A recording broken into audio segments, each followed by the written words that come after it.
Estás aqui, movendo entre nós, te adorarei. Bom dia, bom dia. Iniciando mais uma semana. Desejo a todos uma semana abençoada, uma semana cheia de vitórias, uma semana cheia de novidades, cheia de alegria a todos. A todos aqui da Despertar da Fênix, a todos do meu perfil, a todos do perfil da minha colega, companheira de trabalho, Rosane Tibes, que daqui a pouquinho estará aqui conosco nessa live.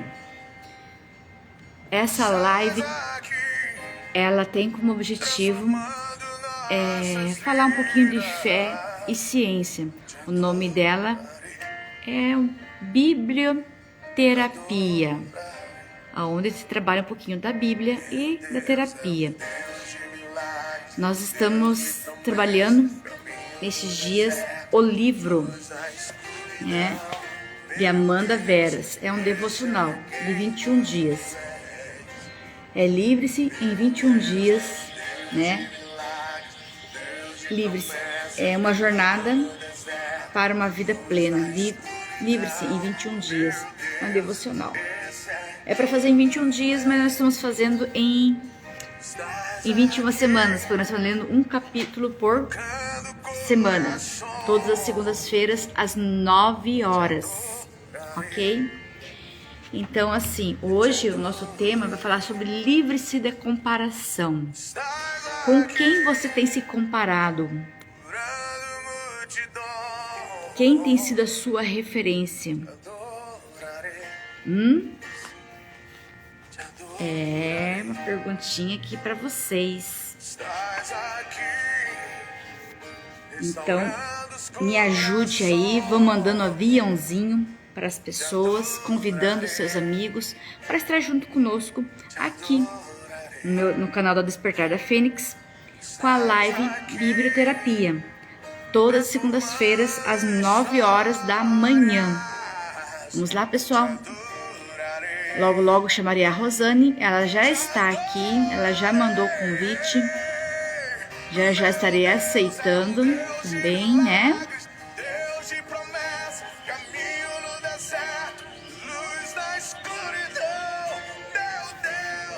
Deixa quem tu és. Meu Deus é um Deus de milagres, Deus de promessas, caminho no deserto, luz na escuridão. Meu Deus, este é quem tu és. Esse é quem tu és. Esse é quem tu és. Gente, só Deus para trazer luz no meio do deserto, na escuridão, iluminar nossos caminhos, né? Ó, Ele enxuga as lágrimas, restaura os corações.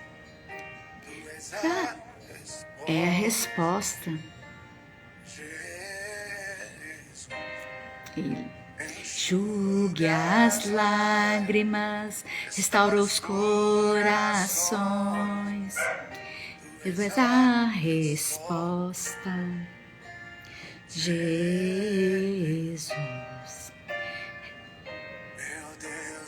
Deus de milagres, Deus de promessa, caminho no deserto, luz na escuridão. Meu Deus, este é quem tu és. Vamos lá, Rosane, vou chamar você.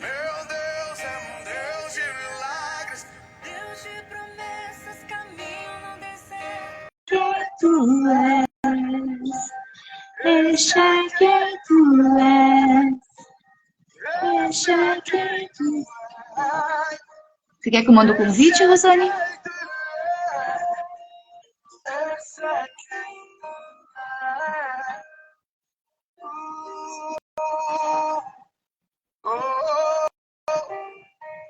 Veja se você consegue aceitar, mandei o convite para você.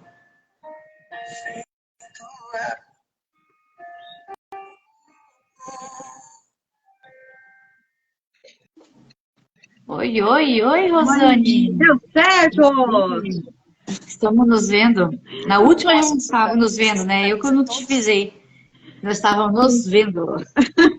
Tudo bem, amiga? Bom dia! Meu Deus, segunda-feira de novo já. Meu Senhor, tá passando muito rápido esse tempo, Jesus. Ah, não, né? Glória a Deus, está passando. Estamos aí. Percebeu o que nós estamos fazendo da nossa vida, né? Para tá passando e dando vitórias, né? Dando bem. Tava ali mandando uns aviãozinhos, mandando lá nos WhatsApp e já encaminhando para todo mundo aí, chamando todo mundo. Vamos lá. Mas vamos lá. Como eu estava falando aqui, que nós estamos trabalhando esse livro, né? Que é da Amanda Veras, que é um devocional, e que hoje nós vamos falar sobre comparação. Então, na verdade, é a leitura do livro, né? Nós vamos estar lendo, depois vamos estar comentando no final. E hoje é bem extenso, estava lendo ali, é bem extenso, e falar sobre a comparação, né? Que é o que nós vivemos, muitas pessoas vivem hoje, né? Se comparando, né, Rosane? Fala um pouquinho. Exato. Então, é um tema bem difícil, né? Quando a gente fala de comparação, é um tema difícil porque hoje tá 90% da situação tá assim, né? Sempre que essas questões de rede social não tem como as pessoas se comparam, né? Há um tempo atrás era menos comparação, né? Se tinha bem menos comparação, porque não tinha tanta visibilidade. Porque as coisas ruins, raramente alguém posta. Teu dia ruim, hoje foi meu dia foi ruim, porque hoje não sei o quê. Não, as pessoas só vão postar as coisas boas, né? Então, aparentemente, parece tudo perfeito. Pelas redes sociais, aparentemente, parece tudo perfeito, né? Mas não é, a gente sabe que não é assim, né? A nossa vida não é assim. O nosso dia a dia não é assim, né? Então, mas a gente não vai vir aqui chorando aos prantos, postar o choro. A gente posta a alegria, posta o lugar bonito que saiu passear. Não posta o lugar feio onde que precisou ir, né? Às vezes no hospital. Tem gente que gosta tem gente que gosta de, né? Vai pro hospital lá, põe uma agulha no braço lá e fica postando, né? Eu não gosto disso. Mas tem pessoas que gostam, mas são raras as pessoas que gostam de postar, que tá num hospital. Daí a gente já chama de dependência emocional, né? Mas daí já é outro tema, já é outra história, né? Já é outra história. E hoje nós estamos falando aqui, e eu achei muito forte já o versículo inicial, né, Darlene? O nosso versículo inicial já é muito, muito forte, né? Quando, né, meu Deus do céu, João Batista, né, fala com os fariseus, né, e ele fala raça de víboras, né, foi muito forte. Então, ele já, como vocês podem, que são maus, dizer coisas boas, pois o coração fala, a boca fala que o coração está cheio, né? Estava lendo e agora estava trocando, né, o negócio aqui. Mas assim, então já começa com um versículo muito forte. Então é um tema que vai dar pano para manga, né? Como tem assunto aqui. Porque, é que nem você falou, ninguém vai na rede social chorar as suas feridas, aquelas mais secretas, né? Porque, que nem você falou assim, às vezes tem gente da rede social que vai lá, coloca assim, uma agulha no hospital, ou mostra lá que tá internado, né? Ou foi, às vezes, num velório, né? Fúnebre, assim, de um amigo, tá, pá. Mas ninguém vai mostrar que você tá no banheiro tendo uma dor de barriga daquelas, né? Ou que você teve um DR com teu marido em casa. Você não vai filmar DR, né? Coloca lá. Ou a viva coisa. Tem, assim, filminhos, né? Tem montagens de umas cenas de briga, essas coisas assim, né? A não ser que seja coisa policial, né? Que quando a gente vê umas verdades, né? Mas, realmente, para fazer comparação, amigos que a gente conheça, pessoais que a gente conheça, seja no nosso convívio, jamais vai postar algo que alguém vai poder criticá-lo ou como dizer, apontar, né? Degrinir a imagem e tal, né? Imagina, o que vão pensar de mim, né? Mas sim. Então vamos lá pro livro, né? E, como a Rosane falou, já começa pelo versículo, né? Raça de víboras. Como pode vocês que são maus dizerem, né, coisas boas? Pois a boca fala do que está cheio o coração. Então, se o teu coração está cheio de coisa ruim, tua boca só vai sair coisas ruins o dia inteiro. Com certeza não vai sair bênção, você não vai abençoar seus filhos, você não vai abençoar tua casa, você não vai abençoar teu dia, você não vai abençoar nada. Você vai só maldizer. Já começa por aí. Então, essa autora, ela está contando uma passagem de uma história dela, né, de vida dela, e hoje ela fala ela fala da história de uma época que ela estava vivendo. Então, o texto começa assim. Certa vez, durante a pandemia do Covid, né, 19, escutou uma ministração do pastor Luiz Hermínio, que é uma bênção, que ele discorria sobre as diferenças entre afronta e confronto. Eu aprendi aqui também a diferença, que eu também não tinha pensado por essa ótica, mas depois a gente vai entender o porquê.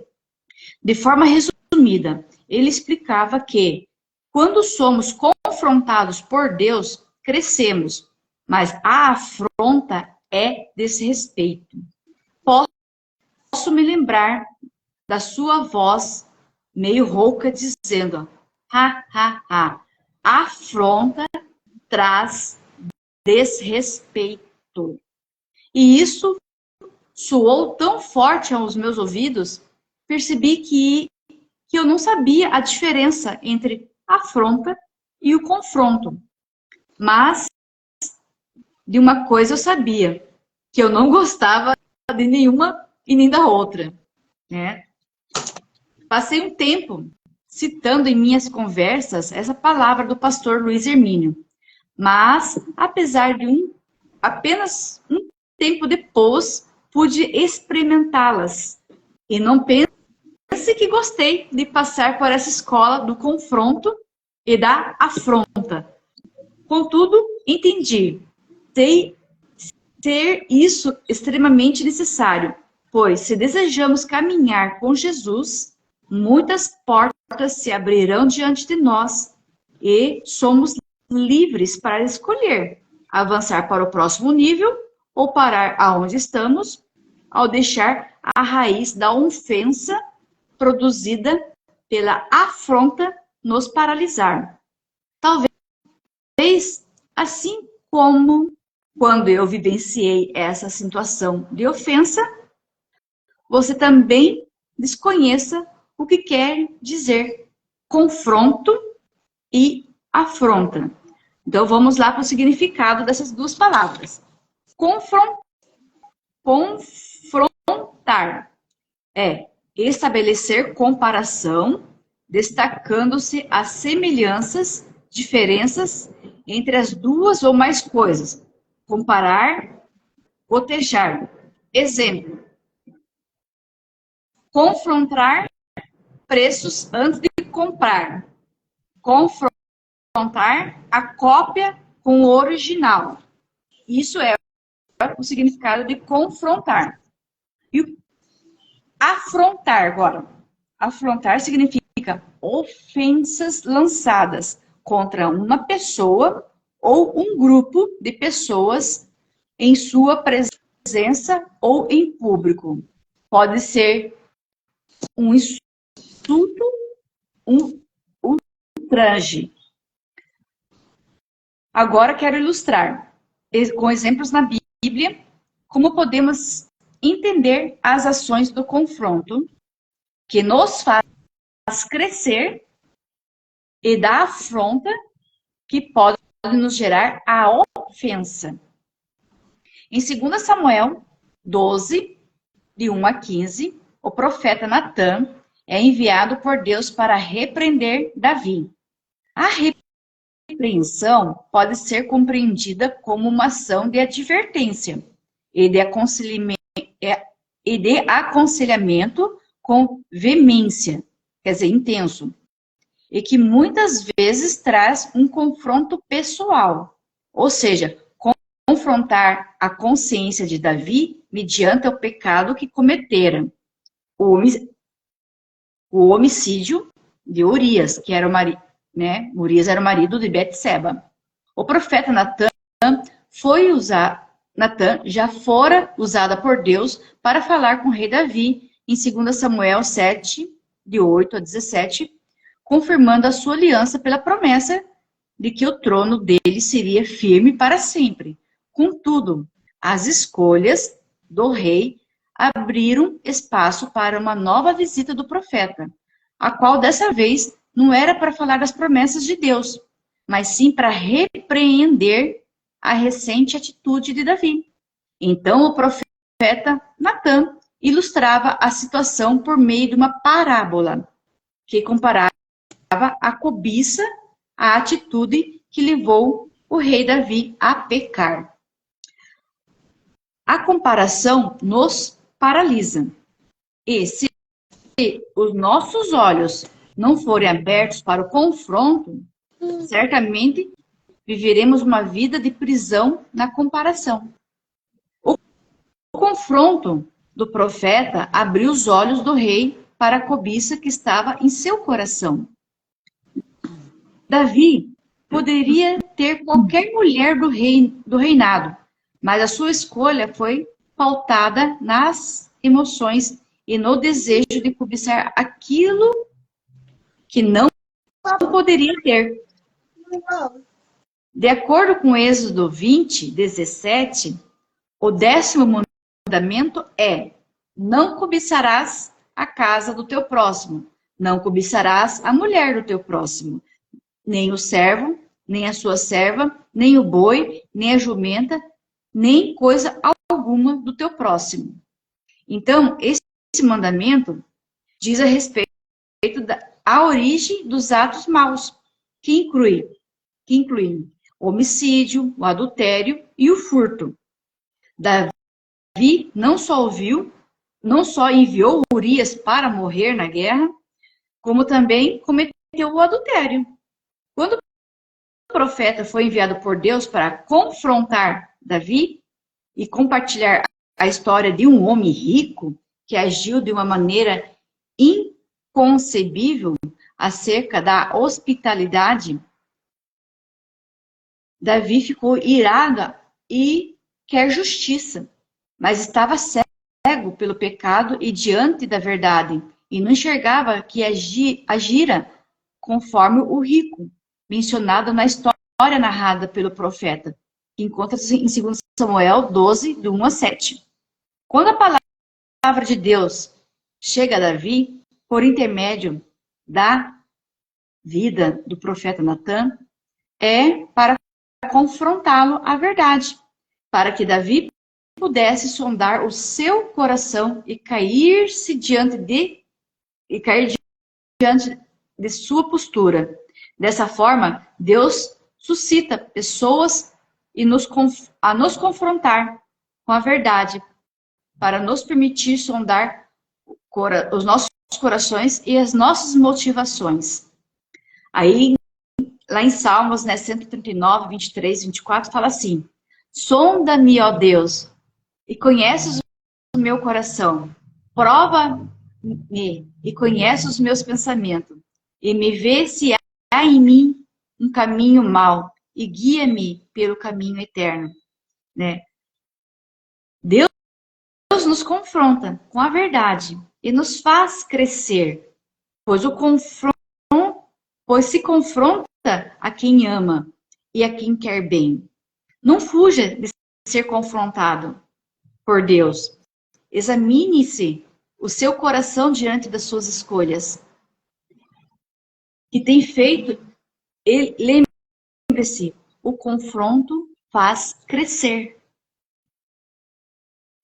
Aí, Provérbios 9:8 diz assim: não repreenda o escarnecedor, porque não te odeie. Repreende o sábio, ele te amará.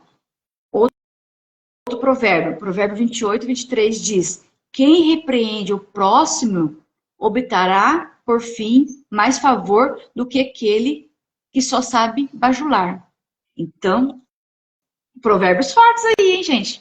O livro de Provérbios é um livro maravilhoso, né? Quem puder ler, deveria ler todo ano, todo ano tem que ler esse provérbio. Sempre tem uma lição para cada um de nós, né? Após ser, Grande verdade. após ser confrontado por Natã, o rei Davi reconheceu o seu pecado, arrependeu-se, arrepende-se e a arca com seus prejuízos de escolhas equivocadas. Posso me lembrar dela, agora ela falando dela, tá? Posso me lembrar da vez que fui confrontada por não vigiar e guardar o meu coração em Deus. E quão constrangedor é quando pecamos. E antes de sermos confrontados pelo homem, somos incomodados pelo Espírito Santo de Deus. Esse desconforto é uma bênção, porque nos protege da cegueira do pecado. E o confronto clarifica as nossas atitudes, os nossos sentimentos e as nossas motivações diárias. Penso que o confronto é a antessala da afronta. Olha só, o confronto é a antessala da afronta. Por ser confrontado, podemos decidir agir como Davi, que escolheu a repreensão do profeta, arrependeu-se e voltou para Deus, lançando fora as sementes da ofensa que poderia trazer no seu coração. Já pensou se Davi dissesse, não vou escutar o profeta Natã, que bobagem é essa? Por certo, estaria cego pelo pecado, mas, por ser um homem de Deus, agiu com humildade e se arrependeu. Submetendo-se a Deus, não permitiu que essa ofensa entrasse no seu coração. O temor do Senhor guardava em seu coração. O temor do Senhor é o princípio da sabedoria e o conhecimento dos santos é o entendimento.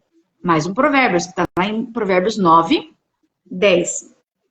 Sempre que somos confrontados, recebemos de Deus uma oportunidade de sermos transparentes conosco e com nossos sentimentos e de desenvolvermos o crescimento pessoal. Tanto que quem confronta, quanto de quem é confrontado. Via de mão dupla aí, viu, gente? Ó, tanto de quem confronta e quem é confrontado, o crescimento. Aí, mais um provérbio, ó. Os ouvidos que atendem à repreensão da vida farão a sua morada no meio dos sábios. Provérbios 15, 31. No entanto, o que fazer quando não agimos assim e deixamos a semente da ofensa tomar espaço do nosso coração? Como lidar com essas ofensas produzidas pela afronta?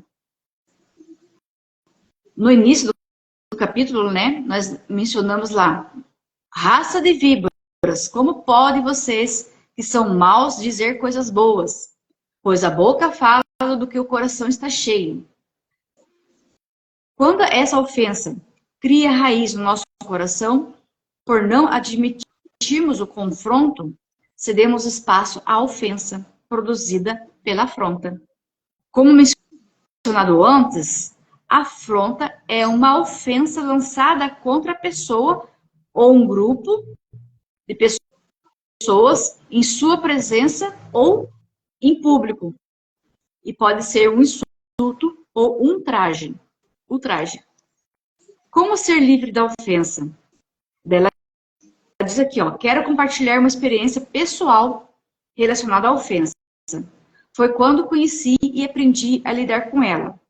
Foi um grande deserto, mas também foi uma bela escola, onde a dor e as lágrimas geradas por elas fizeram crescer e desenvolver uma mentalidade e maturidade. Em Provérbios 4, 23 diz,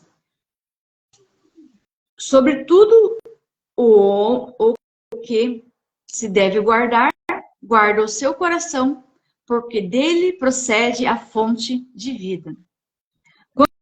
Quando nossos desejos e as nossas vontades estão alinhados ao propósito de Deus, é fácil perceber a ofensa lançadas para longe do coração. Mas quando não aceitamos o confronto, permanecemos na comparação,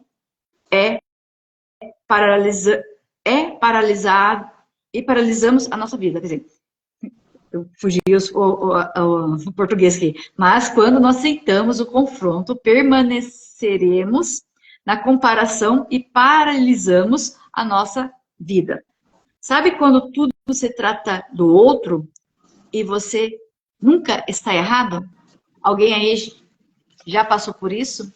Você está certo? Está certo? O outro nunca está errado? Eu nunca estou errado, né? Só você está certo? Então, em uma época da minha vida, eu estava passando por uma transição enorme na igreja, em que ela era membro. Servia com amor, mas ultrapassava quase 8 departamentos, nas quais era humanamente impossível permanecer sendo excelente. Então, em todo esse ativismo, me perdi na motivação do que era ser um voluntário e do porquê estar ali. Foi aí que percebi que, além do exagero de departamentos nas quais eu servia, o meu coração não se alegrava mais em estar servindo ali.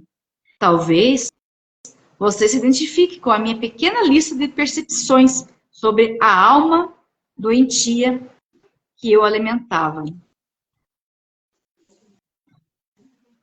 Ela colocou aqui, ó. O voluntário torna-se um peso. Não havia mais alegria em servir. Eu buscava achar culpa em tudo e em todos para as minhas insatisfações. Eu reclamava de muita coisa que antes não me incomodava. O amor esfriou e abriu espaço para a comparação, na qual meu ponto de vista era sempre certo. Necessidade absurda do reconhecimento dos outros. Enfim, posso citar tantos outros sentimentos que experimentei nessa situação, na qual a ofensa crescia no meu coração. E olhe, que eu queria sempre ter a razão, mas jamais reconhecer que estava aceitando aquela condição. Tudo começa de uma forma leve e sutil. E, quando não somos transparentes conosco, é impossível sermos transparentes com a nossa liderança e com as demais pessoas. Foi um tempo muito difícil, mas necessário para o meu amadurecimento. Para sermos livres da ofensa, precisamos reconhecer as necessidades por trás dos nossos sentimentos. No livro Comunicação Não Violenta, de Marshall Rosenberg, menciona a seguinte frase: o que os outros dizem e fazem com o ser... Não, o que os outros dizem e fazem pode ser o estímulo, mas nunca a causa dos nossos sentimentos. Quando alguém se comunica de forma negativa, temos 4 opções para receber mensagem. A primeira, culpar a nós mesmos. A segunda, culpar o outro. A terceira, perceber o nosso próprio sentimento e as nossas próprias necessidades. E a quarta, perceber o sentimento e as necessidades escondidas por trás da mensagem negativa da outra pessoa. Forte, hein? Pega a dica aí. Eu precisava entender que todas as situações eram estímulos que me alimentavam tão adverso no meu coração como a comparação. Na situação em que eu me encontrava, eu não me alegrava mais com as conquistas, nem nada era mais suficientemente bom. Eu já não me reconhecia mais. Foi aí, cansada das circunstâncias, orei e comecei a tomar uma decisão para aliviar a minha alma e ser honesta comigo mesma e verdadeira com as pessoas que convivia, com as quais eu convivia. Listei todos os departamentos com quais eu era voluntária e percebi que precisava ser intencional no meu servir. Então, entreguei àqueles que não alinhava ao meu propósito com Deus na minha vida. Eu percebera que o ativismo entrara no meu coração. E, quando me dei conta disso, foi difícil admitir, mas precisei deixar para trás muitas coisas que não me faziam mais sentido para continuar em frente. Eu me perguntei, qual é o meu papel nessa história? Qual é o meu papel nessa história? Cada um de nós tem um papel a desempenhar. E quando nos comparamos, nos tornamos escravos. Paramos de avançar e ficamos presos na areia movediça da comparação. E, na maioria das vezes, deixamos de ser autêntico. Deus é criativo. Ele nos dotou de autenticidade. Põe uma coisa na cabeça. Ninguém faz o que você faz igual a você. A satisfação da autenticidade em ser quem você é. Libera a criatividade. E você flui de forma natural e leve. Neste processo, minhas lágrimas rolaram. Nessa leitura, talvez você tenha se identificado em alguns pontos. Anote-a, ore, pense, reflita em cada um deles. Afinal, passe pelo confronto de Deus e de pessoas às quais você confia. Lá em Provérbios 4:11 diz assim, não havendo sábios conselhos, o povo cai, mas a humilhação de conselhos há segurança. Então, tenha pessoas de confiança que possam te dar conselhos. Algumas versões dizem que há sabedoria, né? Em alguns sábios conselhos há sabedoria. Foi então que eu decidi seguir em frente e ser livre da comparação, e livrar meu coração das ofensas e reorganizar as minhas prioridades. Alguns meses se passaram e depois de orar e de me aconselhar, Deus foi agindo em minha vida em doses homeopáticas, né? De gotinhas em gotinhas, de gotinhas em gotinhas. E a gotinha seguinte chegou. Ela estava em um culto, em uma hora de oração, o louvor ministrando, em uma atmosfera na presença de Deus, encher aquele lugar. Comecei a ouvir o Espírito Santo a falar tantas coisas boas ao meu coração, mas dessa vez eram lindas. E eu estava sentindo talvez como o rei Davi, diante do profeta Natã, quando o seu pecado foi demonstrado. Por meio de uma visão espiritual, vi o meu coração em um formato de um vaso de barro.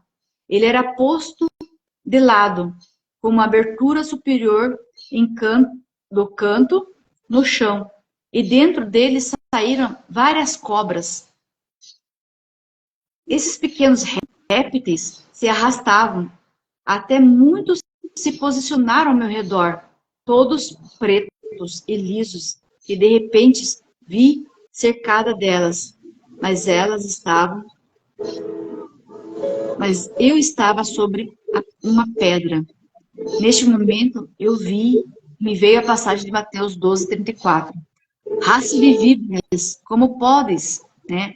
Vocês são maus, dizerem coisas boas, pois a boca fala e o coração está cheio. Percebi que a ofensa estava fazendo tropeçar como um grande obstáculo à minha frente, impedindo eu de avançar e edificar tudo o que Deus estava construindo em minha vida. E sabemos que todas as coisas contribuem justamente para o bem daqueles que o amam a Deus e daqueles que são chamados segundo o propósito de Deus. Está lá em Romanos 8:28. Ao ter essa visão, fiquei constrangida. Era inadmissível isso estar em mim. Meu coração estava repleto de víboras. Com isso, poderia contribuir com com isso, poderia contribuir para o meu propósito? Envergonhada, ajoelhei-me e clamei a Deus, falando-lhe como sentia e que queria ser livre de todas as raízes de ofensas que brotaram no meu coração. Lá em Lucas 8,17 diz assim, porque não há nada oculto que não venha a ser revelado, e não há nada escondido que não venha a ser conhecido e trazido luz. Lucas 8,17. Não é impossível esconder algo de Deus. E Davi bem que tentou, porque lá em Salmo 139, do versículo 8 a 10, diz assim, se subir ao céu, lá tu estás. Se subir ao inferno, se fizer no inferno a minha cama, eis que tu ali também estás. Se tomar as asas da alva, se habitar nas extremidades do mar, até ali a tua mão me guiará e a tua destra me sustentará. Está lá em Salmo 139. Foi aí que eu percebi que preciso sair da ofensa e liberar perdão para aliviar a minha alma.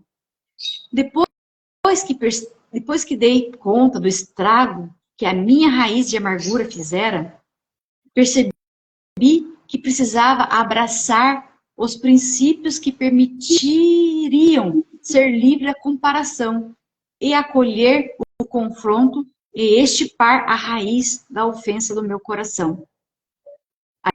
Ela colocou aqui o princípio 1, né? O princípio da transparência. Seja transparente com seus sentimentos, sobretudo com aqueles que você nutre em relação às pessoas que você considera os seus ofensores. Olhe para dentro de si e vê o seu coração como um vaso repleto de víboras. Levará você a murmurar, pois a boca fala que o seu coração está cheio. Então, seja transparente com os seus sentimentos e peça a Deus que intervinha o seu interior limpando. Após confessar os seus pecados diante de Deus e clamar um renovo, recebi a revelação da visão que tive, a rocha sobre a qual eu estava firmada e que as cobras não poderiam atingir. Salmo 40, versículo 2. E ele me tirou do poço da destruição e de um atoleiro de lama, pôs os meus pés sobre a rocha e afirmou num local seguro. Após ter o coração livre das ofensas, percebi que estava com os pés firmados nele, a minha rocha era inabalável.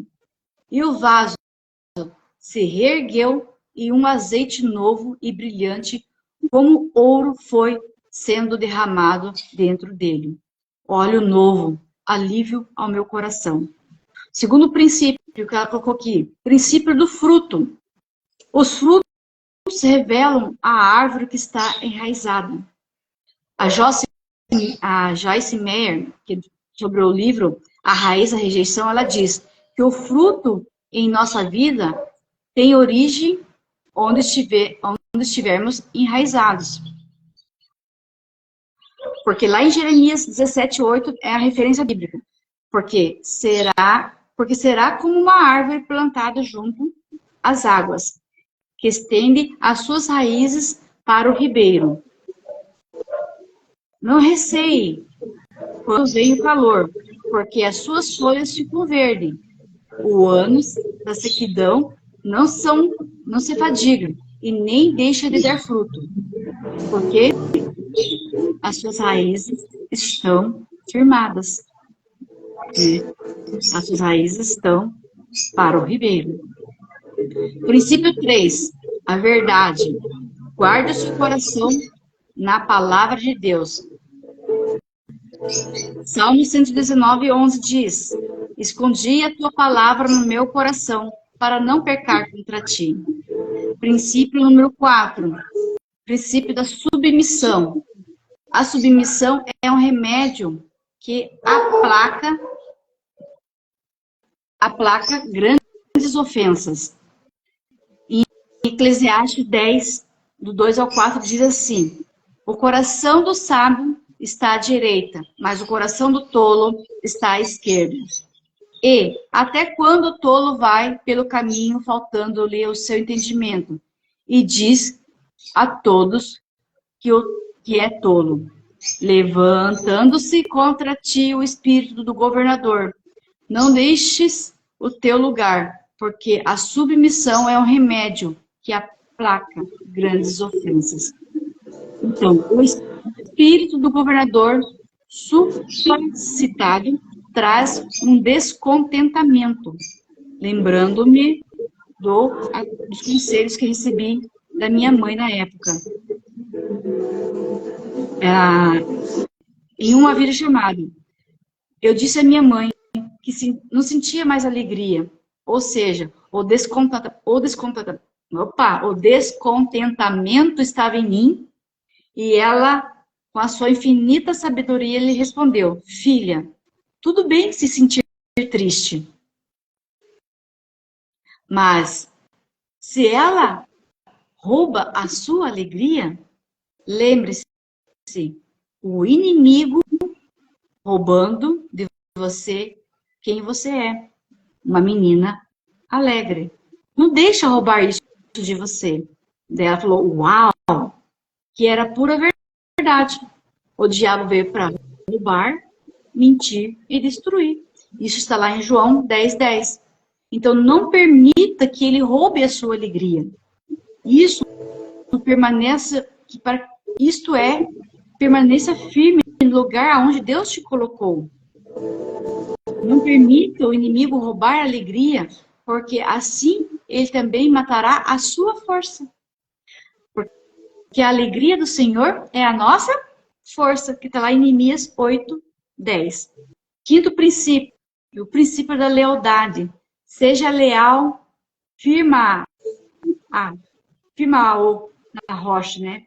Tendo cuidado que ninguém se prive da graça de Deus e de que nenhuma raiz de amargura brotando-vos perturbe e ela muito se contamine. Está lá em Hebreus 12:15. Algumas linhas antes falei da visão de Deus que dera que eu estava firmada na rocha diante de víboras. Pois bem, a lealdade tem a ver com a felicidade e ao compromisso assumido. Quando permanecemos na submissão de Deus e mantemos fiéis ao compromisso que assumimos em sua palavra, somos firmados na rocha e a lealdade nos protege. Em Atos 24:5, o apóstolo Paulo está perante um tribunal do governador Félix, sendo acusado por ter tudo e pelos líderes religiosos de ser uma peste que promove perturbação à ordem pública. Contudo, cada acusação que recebe, Paulo apresenta a boas novas. É por isso que procuro sempre ter uma consciência sem ofensa, tanto para Deus como para os homens. Atos 24:16. O que você tem a apresentar adiante das ofensas recebidas?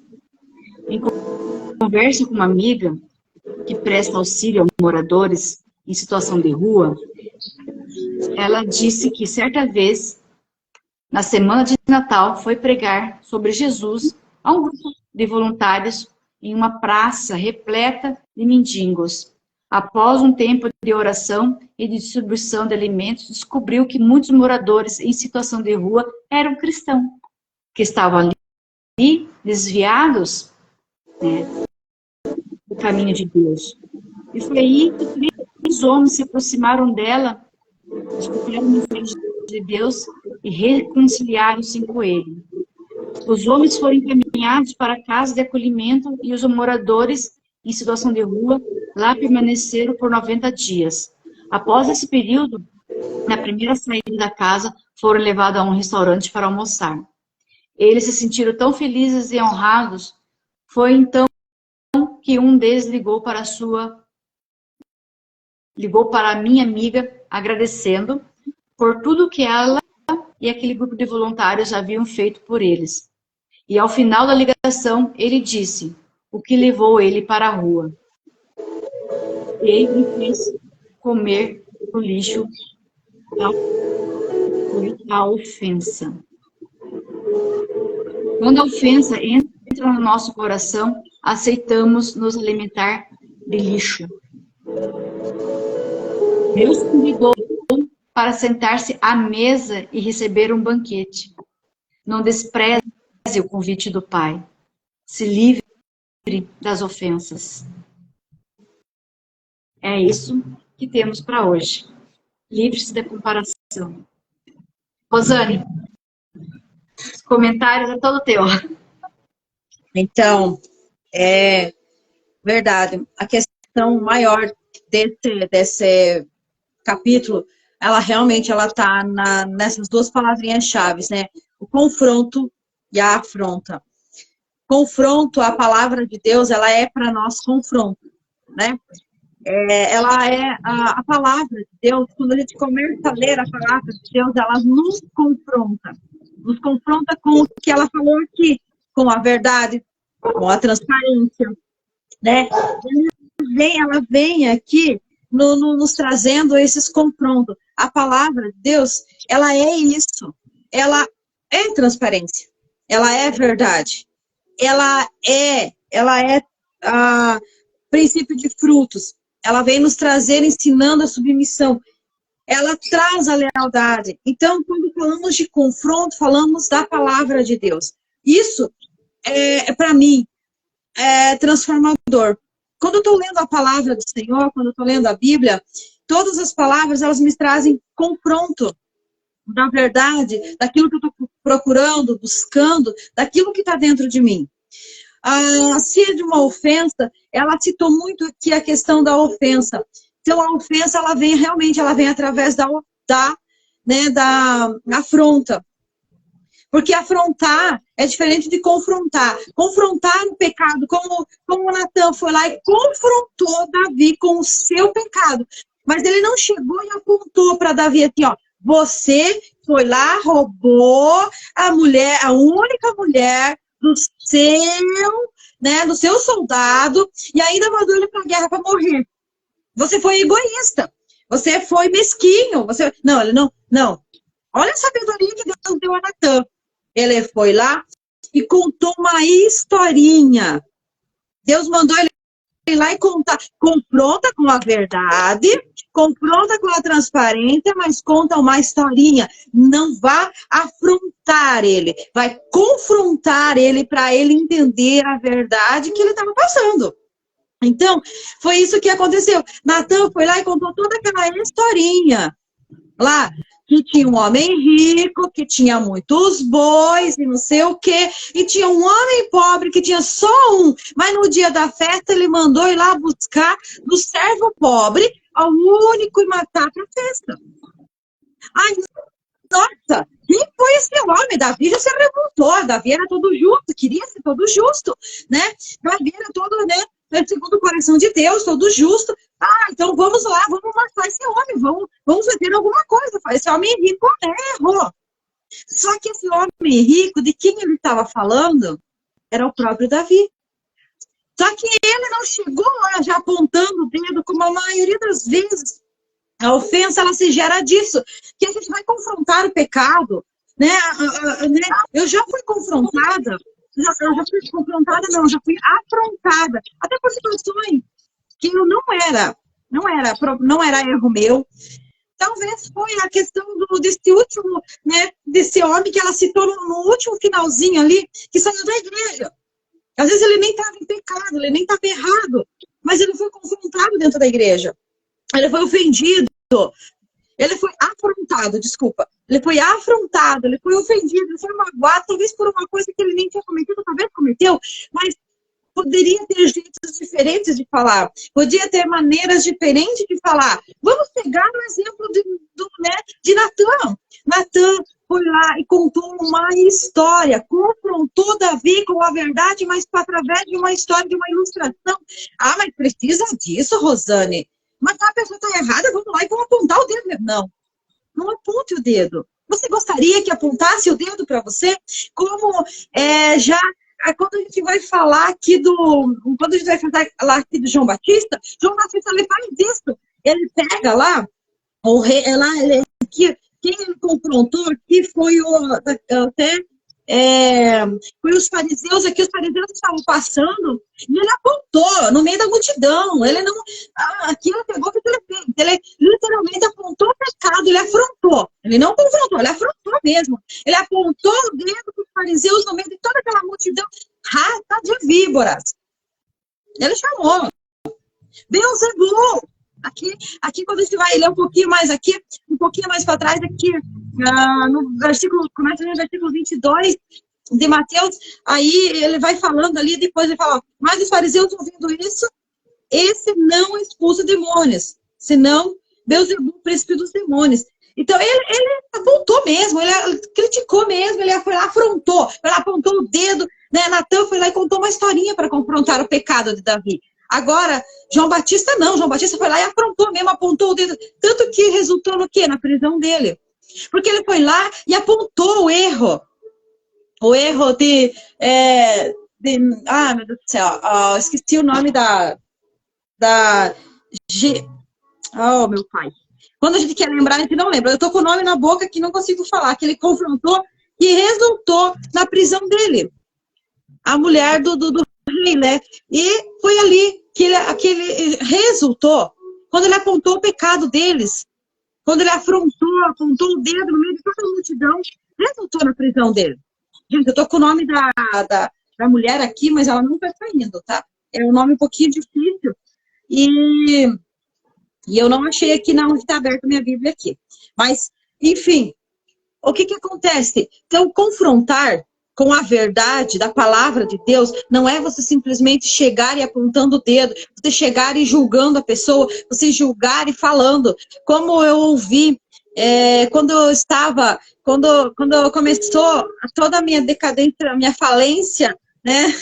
Quando eu comecei a ter problemas financeiros por causa de uma perseguição, né, de farmácias sobre a minha loja. Eu ouvi de pastores, eu ouvi de uma pessoa, eu ouvi que eu estava em pecado, em cima do altar, porque eu estava perdendo tudo. Eu estava em pecado porque eu estava perdendo tudo. Ele não foi perguntar para Deus se era uma prova, ele não foi perguntar para Deus o motivo, ele não foi investigar o que estava acontecendo, não foi perguntar para mim, simplesmente foi mais fácil falar que eu estava em pecado. Isso foi uma afronta, foi uma calúnia, foi uma difamação, foi várias coisas que poderiam ter me levado aonde? Sair da igreja. Foi religiosidade. Poderia ter me jogado lá na sarjeta espiritual. Além da sarjeta financeira que eu entrei, eu poderia ter entrado na sarjeta. Se eu não tivesse um pouquinho de maturidade com Deus, se eu não tivesse um pouquinho de maturidade, de espiritualidade com Deus, que eu teria feito a parte mais fácil, ter ido para a sarjeta espiritual. Então, falar, não, se eu estou em pecado mesmo, então eu vou pecar. Eu vou para o lixo. Mas não. Eu já tinha um pouquinho de maturidade espiritual, então eu falei, eu sabia quem eu era com Deus, eu sabia o que eu estava fazendo com Deus, e eu sabia porque eu estava passando aquela prova. Eu sabia que aquela prova era a permissão de Deus. Ele já tinha me falado que eu estava na prova de Jó. E que era a permissão dele o que eu estava passando. Então, eu que estava orando, eu sabia que prova que era aquela e por que eu estava passando aquela prova. Mas as pessoas que estavam na religiosidade, não na espiritualidade com Deus, foi mais fácil me afrontar, me magoar, me caluniar, me ferir, do que simplesmente olhar, parar e entender a situação. Então, a comparação, ela é isso. É você comparar, ela citou aqui, olha, os princípios da verdade, princípio dos frutos, princípios da lealdade. Com quem você está sendo leal? está sendo leal? Com quem você está sendo verdadeira? Com quem que você está sendo submissa? Ou com quem você está sendo transparente? A transparência, ela tem que começar comigo, com a Darlene. Nós temos que começar com nós mesmos, de dentro para fora. Temos que ser transparentes com isso. O que eu aguento? Até onde eu vou? Ou eu estou em pecado? Eu estou certa? Eu estou errada? O que está acontecendo comigo? Diante das situações que eu tenho vivido, até onde eu aguento? Ela citou aqui também da questão de muitos cargos que ela tinha na igreja. Você está fazendo tudo isso para quê? Você está juntando cargos dentro da igreja para quê? Porque você tem o dom? Porque você não gosta de dizer não? Porque você tem a síndrome da boazinha que quer ajudar todo mundo? Ou porque você quer que o seu nome apareça em todos os lugares? Até onde está indo a tua transparência com você e com Deus? Até onde está indo a tua transparência de você e Deus? Até onde eu aguento? Deus, qual que é o meu dom? Para que departamento eu tenho dom? Para onde que eu posso exercer o meu dom? Quantos cargos eu aguento carregar? Eu estou deixando a minha família de lado para exercer todos esses cargos? Eu estou sendo fiel a mim, a minha família, ao meu esposo, aos meus filhos, à minha casa? Eu estou ocupando todos os cargos. Qual é a fidelidade que você está tendo com você? Qual é a lealdade que está tendo com você e Deus? Eu e Deus. Eu e Deus primeiro. Depois as demais coisas. Eu e Deus, depois as demais coisas. Nós precisamos ter cargo na igreja? Precisamos. Se nós tivermos dom, se nós formos chamados. Mas a gente também tem que ver até onde nós aguentamos e suportamos. Ela teve que ter um particular com Deus, voltar à sua essência e falar: Deus, na onde eu sou necessária realmente? A autora falou isso, mas Deus também já fala isso. Ele já fala, lá em Coríntios, ele cita para nós, se eu não estou enganada, em Coríntios, 1 Coríntios 12, que ele fala sobre os membros do corpo, que a igreja é um membro, né? É como um corpo. Cada departamento é um membro. Cada coisa é um membro. Qual membro que você está exercendo? Todos os membros são extremamente importantes. Então, qual é o membro que você tem o dom? Qual é o membro que você pode ser? Porteiro? Pregador? Cantor? Líder? Infantil? Jovem? Adolescentes? Terceira idade? Qual é o departamento? Círculo de oração? Missão? Evangelismo? Então, por ali a gente tem que ir vendo qual é o nosso dom e aonde a gente se encaixa. Transparência comigo, com Deus. Lealdade comigo e com Deus. Por que eu estou fazendo daí? Aí, a partir de agora, eu vou estar fazendo de verdade, de coração, derramado aos pés do Senhor. Né? E ela vai deixando para nós bem claro tudo isso. A partir disso, vai vir os frutos. Quando você está no lugar certo, com a missão certa, submissão, estar debaixo de uma missão. Quando você está no lugar certo, debaixo da missão certa, vai vir os frutos. Vai vir os frutos daquilo que você está fazendo.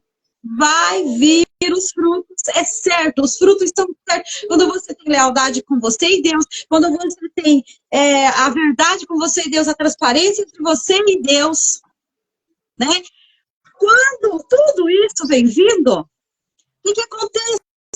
Vem os frutos, porque você está debaixo da missão certa, do momento certo, do lugar certo. Você não está se comparando. Não, mas eu quero ser igual àquele pregador, eu quero ser igual àquela cantora, eu quero ser igual àquela líder. Não. Você, como ela mesma falou, a autora falou que cada um é cada um. Eu tenho um dom, a Darlene tem outro dom, e cada um vai ter o seu dom, porque nós não podemos todos ser cabeça. Não podemos ser todos os braços, a mão, a força. Não podemos ser todas as pernas.